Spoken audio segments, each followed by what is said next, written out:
Чувашии начнут производить гибридные погрузчики. Совместный проект Чувашского госуниверситета, МГТУ имени Баумана и чебоксарского предприятия «Сеспель» выиграл грант от Миноборнауки. На создание нового производства в регион в ближайшие 3 года направят 245 миллионов рублей. Об этом сообщил глава Чувашии на совещании в Доме правительства.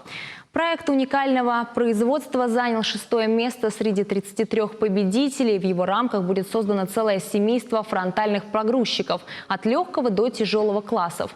В них внедрят гибридные установки на основе дизель-генератора и электродвигателей. Спецтехника также будет оснащена интеллектуальным и электронными помощниками, круговым видеонаблюдением, автоматическим взвешиванием. Кроме того, погрузчики смогут распознавать людей и объекты в рабочей зоне. Ученые-разработчики 2 университетов ЧГУ и МГТУ займутся технологическими решениями, патентными исследованиями, разработкой конструкторской документации, изготовлением и испытанием образцов техники.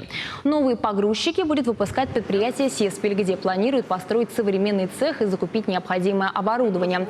На создание нового производства чебоксарское предприятие потратит свыше 250 миллионов рублей собственных средств.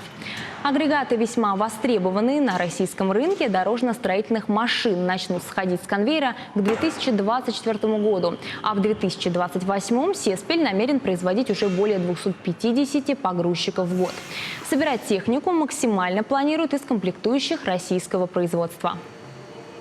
Надо отметить, хотя в заявке фигурирует только 2 предприятия, конечно же, здесь есть место для многих-многих участников, как для предприятий малого и среднего бизнеса, так и для крупных предприятий, потому что создание погрузчика на базе электропривода требует, конечно же, достаточно большого количества комплектующих, которые производятся в том числе и на предприятиях Чувашской Республики.